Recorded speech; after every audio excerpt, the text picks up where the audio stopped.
नमस्कार साथियों, जय पीएससी एकेडमी के ऑनलाइन यूट्यूब चैनल पे आपका स्वागत है। अभी हमारा जो सीरीज़ चल रहा है छत्तीसगढ़ में जो एडीओ भर्ती और अन्य जितने सारे कंपटीशन एग्ज़ाम है छत्तीसगढ़ से रिलेटेड, उसमें हम योजना का एक सेगमेंट लेके आ रहे हैं। एक तो योजना का हमारा 2 सेगमेंट चल रहा है, आपको याद होगा, ठीक है। 2 सेगमेंट में कौन कौन सा चलेगा? एक तो हमारा चलेगा कि आप क्या करेंगे कि इसमें 2 सेगमेंट है। एक सेगमेंट हमारा जो रहेगा एमसीक्यू है, ठीक है, और एक सेगमेंट क्या होगा हमारा, ये होगा क्लास होगा, बाई क्लास, योजना वाइज क्लास होगा, ठीक है। एमसीक्यू का आप कब बनाएंगे? जब क्लास वाइज हो जाएगा तो बनाएंगे, तो उससे आपका क्या होगा कि आप चेक कर पाएंगे कि हाँ हम जो पढ़ रहे हैं वो कितने सही जा रहे हैं। चलिए ठीक है, इससे पहले मैंने 25-25 के 2 सीरीज और लेके आए, आज हमारा तीसरा सेगमेंट है। तो चलिए चालू करते हैं।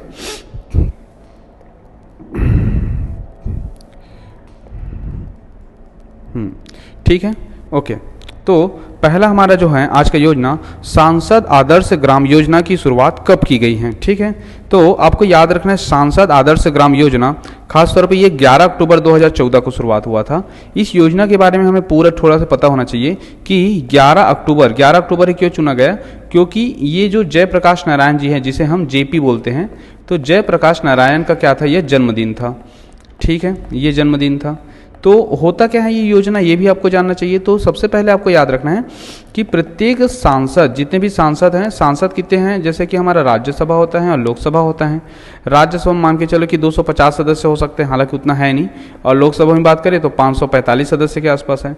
सभी सांसदों को एक एक गाँव, कितने गाँव? एक एक गाँव को क्या किया जाएगा, आपको डेवलपमेंट के लिए, विकास के लिए, कौन से फंड से? तो सांसद आदर्श ग्राम फंड एक करके रहता है, सांसद फंड से एक एक गांव का क्या किया जाएगा, विकास किया जाएगा। ये जो योजना था, ये जब आया था, कब से? 2014 में आया था, सांसद आदर्श ग्राम योजना, ठीक है। तो जेपी नारायण जी के जन्मदिन, प्रत्येक सांसद को, चाहे लोकसभा के हो या राज्यसभा को, आपको एक एक गांव क्या करना है, इसका विकास करना है। किससे करेंगे? तो किससे करेंगे आपको याद होना चाहिए, ये सांसद फंड से होगा, ठीक है। चलिए ओके, आगे बढ़ते हैं। सांसद आदर्श ग्राम योजना के बारे में सही क्या है? देखो, अभी मैंने पूरा डिटेल बता दिया, आप चेक कर सकते हैं। सांसदों द्वारा एक गांव को गोद लेकर वहां की बुनियादी सुविधाओं का विकास किया जा रहा है, बिल्कुल सही लाइन बताया मैं। इसके तहत इस राज्य के 15 ग्राम चयनित हुए। 15 ग्राम चयनित हुए तो कैसे हो सकता है, हम वेरीफाई करेंगे कैसे। एक तो राज्यसभा होता है, हमारे यहाँ लोकसभा होता है। लोकसभा में कितने सदस्य हैं, सांसद हैं? छत्तीसगढ़ के 11 हैं, और राज्यसभा में कितने हैं? 5 हैं। तो टोटल कितने होना चाहिए? 16 होना चाहिए, ठीक है। तो ये इस प्रकार 15 दिया हुआ है, तो 15 दिया तो ये गलत लाइन हो जाएगा जी, ठीक। अब आता है, अब तक के 8 चरणों में राज्य के 105 ग्रामों का चयन किया जा चुका है, तो ये बिल्कुल सही था जिस समय का था। हालांकि अब ऐसे क्वेश्चन नहीं आएगा, जिस समय एडीओ का पेपर होगा या जिस समय जिस एग्जाम होता है उसके कितने चरण हुए वो हमें देखना पड़ता है, ठीक है। तो इसको याद रखना, 1 और 3 सही है, तो 1 3 किस में दिए हैं? बी में दिए हैं। इस प्रकार ये 1 और 3 सही होगा, ओके, ठीक है। आगे बढ़ते हैं। विधायक आदर्श ग्राम योजना की शुरुआत कब हुई? अब देखिए, अभी हमने क्या पढ़ा, सांसद आदर्श ग्राम योजना। इसी के पैरेलल, जैसे कि सांसदों को क्या था कि एक गांव लेना था, वैसे ही हमने विधायकों को भी एक एक गांव दिया था, ठीक है। अब कितने विधायक हैं जी? हमारे यहाँ 90 विधायक हैं। तो 90 विधायक अगर एक एक गाँव चुनेंगे तो कितने गाँव हो जाएगा? 90 गाँव हो जाएगा। इस वजह से इसकी शुरुआत की गई, ठीक है। तो बी याद रखना है, 1 अप्रैल 2015, 1 अप्रैल 2015 याद रखना है, 1 अप्रैल 2015 को विधायक आदर्श ग्राम योजना की शुरुआत की गई, ठीक है। हालांकि इसमें जो नाबार्ड हैं, हाँ नाबार्ड हो गया, इससे हम लोग 20% का शेयर लिया जा रहा है, और विधायकों का जो फंड है, इससे हम लोग 80% का शेयर लिए हुए हैं, ठीक है। तो ये 2 फैक्ट आपको याद रखना है। चलिए आगे बढ़ते हैं। विधायक आदर्श ग्राम योजना के अंतर्गत ग्राम पंचायतों का चयन विभिन्न क्षेत्रों के विधायकों द्वारा किया गया है, ठीक है। तो विधायक आदर्श ग्राम योजना के अंतर्गत ग्राम पंचायत के कितने चरण के तहत कितने क्षेत्र की विधानसभा? तो ये हो जाएगा अपना 90 विधानसभा है, तो 90 विधानसभा क्षेत्र होगा, ठीक है। हालांकि हमारे यहाँ क्या था, पहले एक मनोनीत सदस्य रखने का प्रोविजन था, अगर इस 90 में से कोई भी एंग्लो इंडियन नहीं है तो आर्टिकल नंबर आपको याद रखना है 333 के तहत, ठीक है। तो इसके तहत अगर एंग्लो इंडियन, ठीक है, अगर कोई नहीं है तो आपको एक सदस्य रखना था। लेकिन अभी क्या हुआ कि 100, ठीक है, 103 अमेंडमेंट, आई थिंक, हाँ 103 या 104 है, इस अमेंडमेंट के तहत ही क्या किया गया, इस प्रोविजन को खत्म कर दिया गया। अब एंग्लो इंडियन सदस्य नहीं होते हैं, ठीक है। चलिए और बढ़ते हैं 5वें क्वेश्चन की ओर। विधायक आदर्श ग्राम योजना के अंतर्गत 3 चरणों में अब तक कितने गांव का चयन किए जा चुके हैं? तो अभी तक के टोटल 239 गांव का चयन किया जा चुका है 3 चरणों में, ठीक है। ओके 90 हो गया, 3 चरण में हो जाएगा तो 9 27 270 होता है, लेकिन कुछ कारणवश किसी गांव का नहीं हो पाया तो 239 हो जाएगा। ठीक है, चलिए और बढ़ते हैं। श्यामा प्रसाद मुखर्जी कार्बन मिशन, ये कार्बन मिशन नहीं है, ये अर्बन मिशन है। ठीक है, अर्बन मिशन के संदर्भ में सही कथन का चयन करना है। अब जो श्यामा प्रसाद मुखर्जी था ये अर्बन भी नहीं था, ये क्या था, रूरबन था, रूरबन मिशन। रूरबन मिशन मतलब क्या होता है, एक तो होगा आपका रूरल होगा और एक क्या हो जाएगा, अर्बन होगा। तो रूरल और अर्बन को मिला के मतलब क्या होगा कि जैसे कि रूरल एरिया है मतलब ग्रामीण है, ग्रामीण एरिया है, और ये क्या है हमारा शहरी एरिया है। तो ग्रामीण एरिया में किसमें, ग्रामीण एरिया पे, ठीक है, शहरी फैसिलिटी देने का प्रोविज़न है। क्या है, ग्रामीण एरिया में शहरी फैसिलिटी देने का प्रोविज़न है, देने का प्रावधान है। ठीक है, तो आपको याद होना चाहिए। चलिए अब शुरुआत करते हैं। 2 फरवरी 2016 को शुरुआत किया गया, बिल्कुल सही फैक्ट था। 2 फरवरी ना, हाँ बिल्कुल सही था। राजनांदगांव के डोंगरगढ़ के कुर्रू भाट था ये जगह का नाम। ठीक है, तो वहां से शुरुआत हुआ था ये।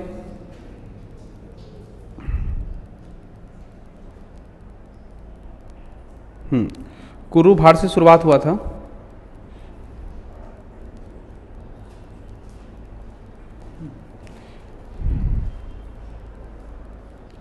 ठीक है, ओके आगे देखते हैं। इस राज्य के अंतर्गत 19 रूरल ग्राम पंचायतों का चयन किया गया है। तो ऑप्शन नंबर डी इस प्रकार 1 2 3 सभी सही हैं। ठीक है, चलिए तो ये आपको याद रखना है। ठीक है, ठीक है।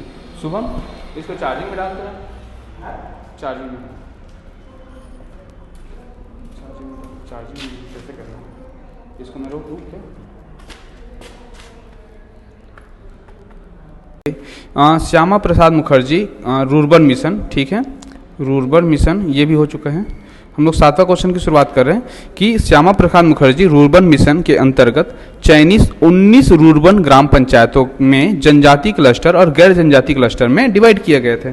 तो कितने कितने संख्या है करके, तो आपको याद रखना ये 12 और 7 था। ठीक है, देखिए टोटल कितने ग्राम पंचायत हो गए, तो 19 ग्राम क्लस्टर होंगे। ठीक है, 19 क्लस्टर बनाए गए हैं। 19 क्लस्टर में से 12 जो रहेगा वो जनजाति क्लस्टर कहलाएगा, जनजाति क्लस्टर कहलाएगा, और जो 7 रहेगा वो क्या रहेगा, गैर जनजाति क्लस्टर कहलाएगा। ठीक है, तो आपको ये याद रखना है। तो देखिए अभी एक योजना को आपको क्या करना है कि पूरे डिटेल में पढ़ते जाना है। तो डिटेल में पढ़ने के लिए हमने क्या करा कि अलग अलग टाइप के एमसीक्यू लेके आ रहे हैं एक ही योजना पे।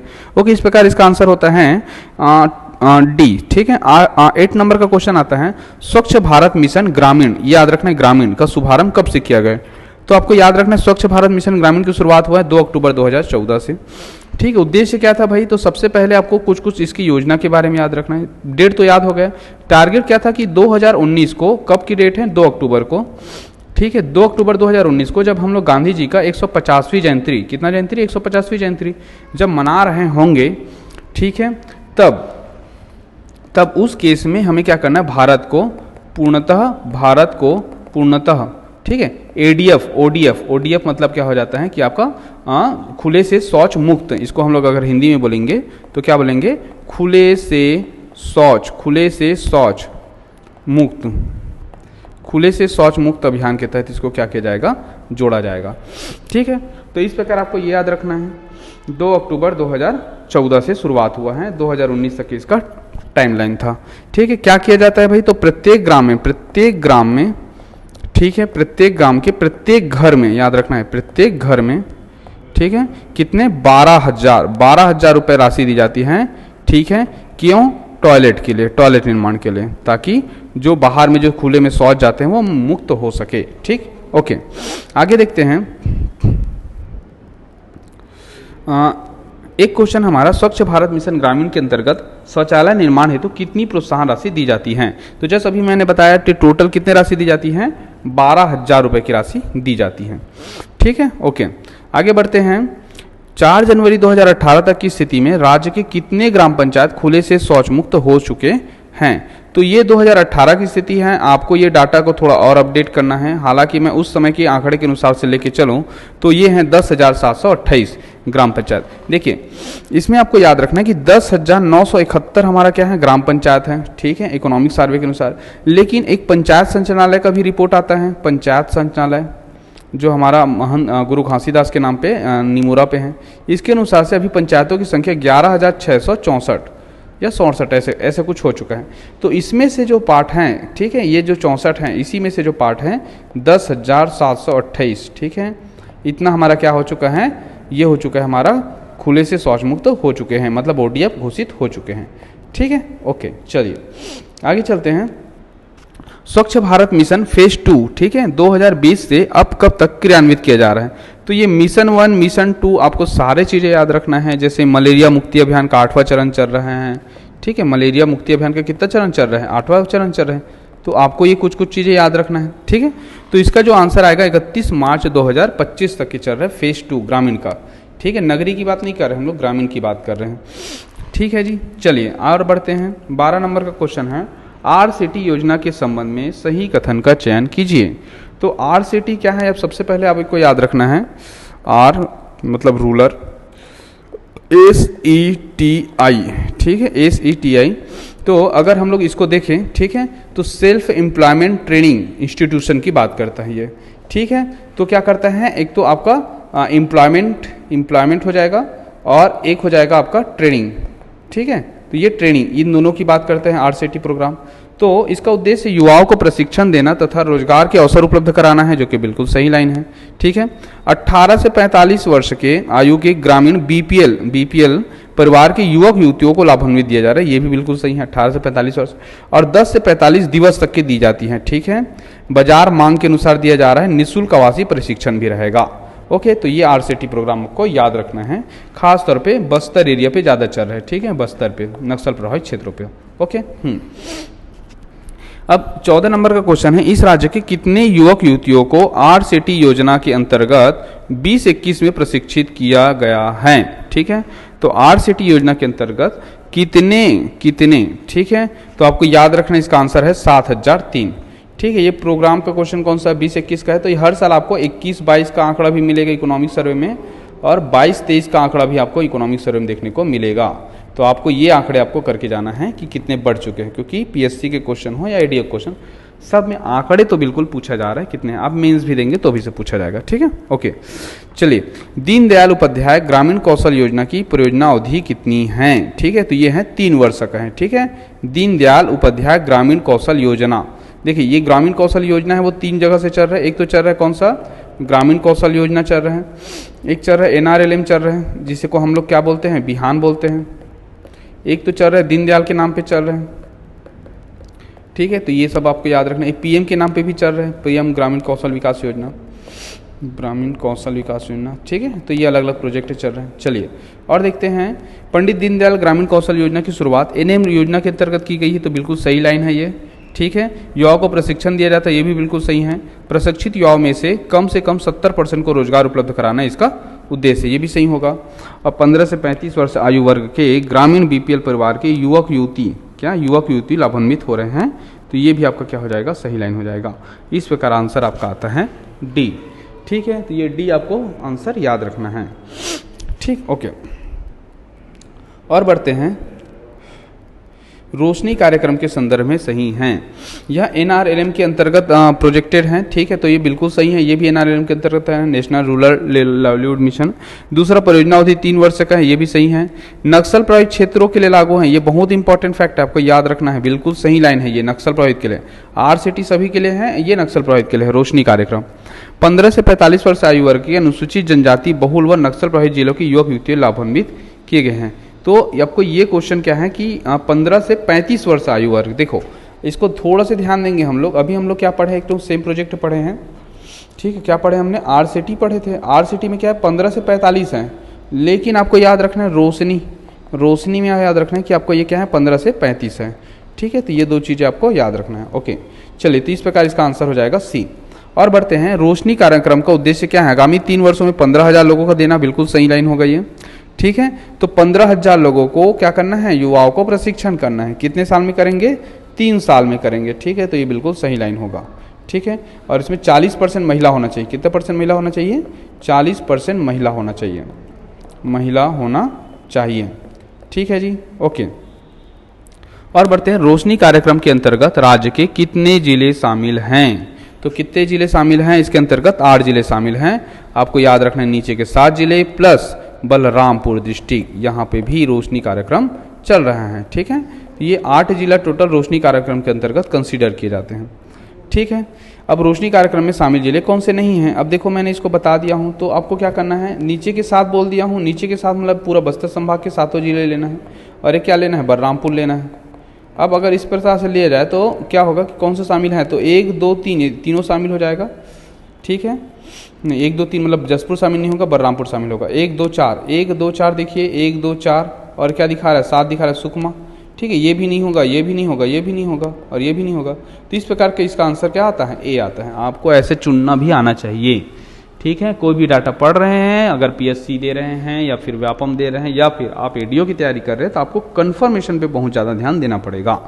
ठीक है, अब आता है 21 नंबर का क्वेश्चन। वर्तमान में कुल 28 परियोजनाओं में युवाओं को प्रशिक्षण हेतु स्वीकृत हैं। कितने युवाओं को 28 परियोजना में शामिल किया गया है, तो 13,623। 13,600। ये सारे आंकड़े, अब हम लोग बोलेंगे कि सर ये क्वेश्चन पुराना लग रहा है ऐसे करके, तो बिल्कुल सही है, लेकिन आपको इससे क्या करना है, जज करना है कि ऐसे क्वेश्चन आ सकते हैं। ठीक है, और आपको इकोनॉमिक सर्वे को बहुत अच्छे से पढ़ना है। ठीक है, हाँ आज रात तक के, जैसे कि कल बजट आने वाला है, तो 4 तारीख को आएगा शायद तक का बजट, तो उससे एक दिन पहले इकोनॉमिक सर्वे आ जाता है। ठीक है, तो इकोनॉमिक सर्वे पे अच्छे से काम करिएगा, बहुत क्वेश्चन आ रहा है। इस बार पीएससी में भी 6 क्वेश्चन आए थे। राजीव गांधी किसान न्याय योजना की शुरुआत कब से किया गया? बहुत इजी क्वेश्चन है और बहुत अच्छा क्वेश्चन है। ठीक है, आपको याद रखना है 21 मई 2020 को, 21 मई 2020 को इसका पूरा वीडियो डाला हुआ है हमारे चैनल पे। ठीक है, इसमें याद रखना 21 मई 2020 को शुरुआत हुआ, लेकिन 2019 के खरीफ फसल के लिए शुरुआत हुआ था। मतलब ये क्या था कि ये पुराने जो समय से क्या हुआ, लागू किया गया इनको।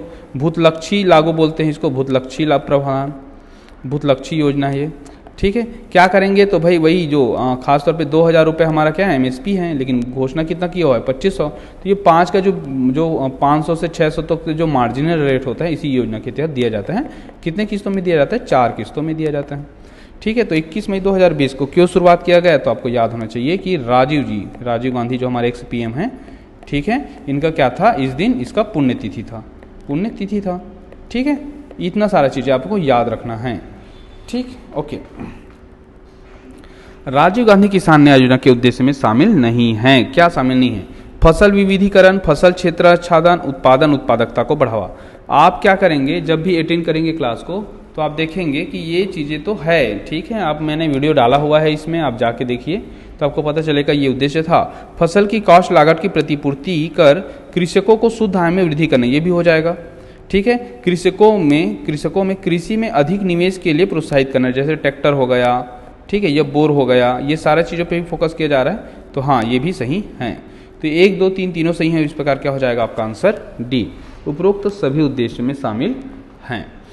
ठीक है, चलिए और बढ़ते हैं। राजीव गांधी किसान न्याय योजना के संबंध में सही कथन का चयन करें। ठीक है, तो सही कथन देखते हैं। सबसे पहले 210 लाख मतलब 21 लाख किसान इसमें शामिल हैं। ठीक है, तो 21 लाख किसान शामिल हैं, ये बिल्कुल सही लाइन था इसका। ठीक है, 21 लाख। योजना की शुरुआत धान, मक्का और गन्ना की फसलों के साथ हुआ था, ये भी सही है। धान, मक्का, गेहूं पर। उसके बाद अभी तो क्या किस में चला गया, कोदो में चला गया है, कुटकी में चला गया है, अरहर में चला गया है, रागी में चला गया है। ठीक है, दलहन में, तिलहन में, सब में चला गया है ये। ठीक है, लेकिन शुरुआत में किसका हुआ था, धान, मक्का और गन्ना का। वर्तमान में इस योजना में धान के अलावा 13 अन्य फसल भी शामिल हैं। कौन सा फसल है, 13 अन्य फसल भी शामिल है। 1 + 13 याद रखना है, धान + 13। सारा चीज़ वीडियो में डला हुआ है। 20-21 के दलहन तिलहन फसलों को भी शामिल किया गया, तो ये भी बिल्कुल सही है। 20-21 से हमने क्या किया कि दलहन तिलहन वाला जो है, ठीक है, ये शामिल हो चुका है। ठीक है, ओके, चलिए और बढ़ते हैं। लास्ट क्वेश्चन इस पार्ट का 25वां क्वेश्चन है। राजीव गांधी किसान न्याय योजना के अंतर्गत धान के उत्पादन पर कृषकों को कितनी इनपुट सब्सिडी दी जाती है, तो इसमें दी जाती है 9,000 रुपये। तो इसको आपको याद रखना है, अगर धान से आप धान ही बोओगे तो आपको 9,000 रुपये मिलेगा इनपुट सब्सिडी। लेकिन आपने क्या किया, धान से आपने क्या किया कि धान से दलहन हो गया, ठीक है, धान से तिलहन हो गया, तो इस तरफ आते हैं तो आपको 10,000 रुपये मिलेगा। ठीक है, आप अगर धान से उद्यानिकी की ओर आते हो या वृक्षरोपण में आते हो तो भी से आपको 10,000 रुपये मिलेगा। तो हम कोशिश कर रहे हैं कि धान का पैदावार थोड़ा कम हो गया, दूसरे फसल विविधीकरण को बढ़ावा दे, दलहन और तिलहन फसलों में ज़्यादा इंटरेस्ट ले या उद्यानिकी फसलों में। ठीक है, चलिए और बढ़ते हैं। राजीव गांधी किसान न्याय योजना के अंतर्गत धान के बदले ठीक है, वृक्षोपण करने पर कितनी इनपुट सब्सिडी दी जाती है, तो 10,000 रुपये, जैसे कि मैंने पिछले वाले वीडियो में डाल दिया है। ठीक है, ओके। तो अब हम क्या करते हैं, इस सेगमेंट को इसी तक के रखते हैं, आगे हम लोग पढ़ेंगे 27 नंबर के क्वेश्चन से। ठीक है, ओके। हमारा चैनल में आपको अगर कंटेंट सही लगता है तो लाइक कीजिए, शेयर कीजिए और सब्सक्राइब भी कीजिए। ठीक है, ओके, धन्यवाद।